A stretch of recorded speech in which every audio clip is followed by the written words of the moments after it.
August 15th, 717. The greatest city in the Christian world stands on the brink of annihilation. Constantinople, the jewel of the Byzantine Empire, faces an enemy force so vast that its ships darken the waters at the Golden Horn like a plague of locusts. This is not just another siege, this is the culmination of a century of Islamic conquest that has swept from the deserts of Arabia to the gates of Europe itself. If Constantinople falls, Christian civilization may fall with it. The Umayyad Caliphate has become an unstoppable force.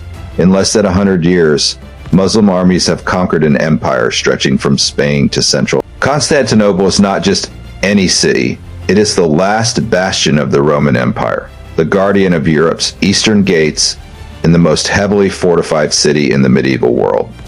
Its massive Theodosian walls have turned back attackers for over 3 centuries, but they have never faced an assault like this.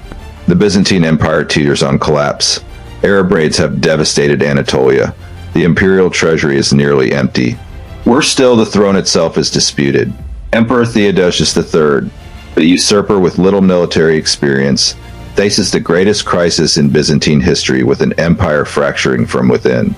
But in this darkest hour, an unlikely savior emerges from the shadows of palace intrigue.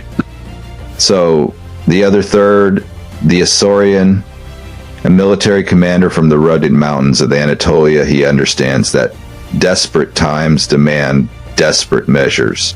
In March 717, he marches on Constantinople, not as a liberator but as a conqueror, overthrowing Theodosius III in a lightning coup.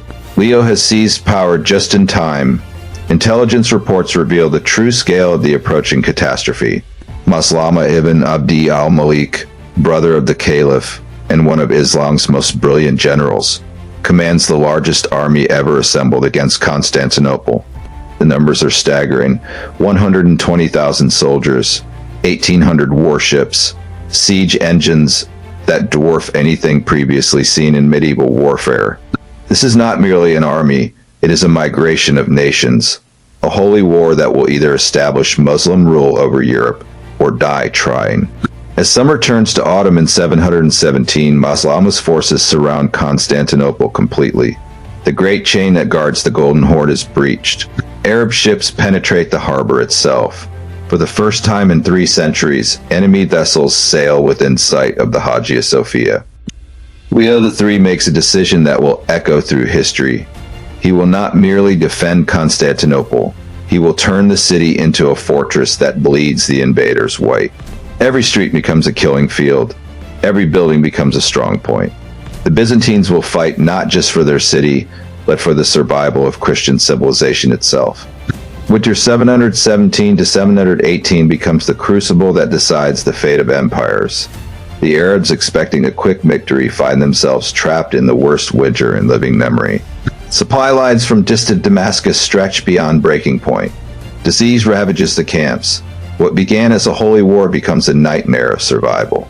Leo III reveals his true genius, not just as a general but as a diplomat. He secretly negotiates with the Bulgars, traditional enemies of Byzantium. Contrabel agrees to attack Arab supply lines in return for tribute and territory. The hunters become the hunted. Bulgarian cavalry strikes like lightning against Arab convoys, leaving burned wagons and scattered corpses across the Thracian plains. But Leo's master stroke comes from an unexpected source: religious division within Islam itself. The Umayyad Caliphate faces growing internal opposition. Leo exploits these tensions, spreading gold and promises among Arab commanders who question Maslama's leadership. Doubt becomes the deadliest weapon in the Byzantine arsenal. When spring arrives in 718, Leo unleashes Constantinople's most terrifying weapon: Greek fire, the napalm of the medieval world. Byzantine ships emerge from the Golden Horn like floating dragons, spewing liquid flame that cannot be extinguished by water. Arab vessels burn like torches on the Bosphorus, their crews leaping, screaming in the waters that offer no salvation from the clinging flames. The siege becomes a catastrophe for the Umayyad forces. A relief fleet from Egypt, carrying 30,000 reinforcements, sails directly into Leo's trap. Greek fire ships incinerate the entire fleet in a single day. The charred remains of the Islamic naval power drift with the tide like a cemetery of ambition. Maslama's army disintegrates before his eyes. Disease claims more lives than Byzantine swords. Bulgarian raids strangle supply lines. Desertion becomes epidemic as Arab tribal levies abandon a cause that seems cursed by Allah himself. The siege that was meant to crown Islamic conquest becomes its greatest disaster.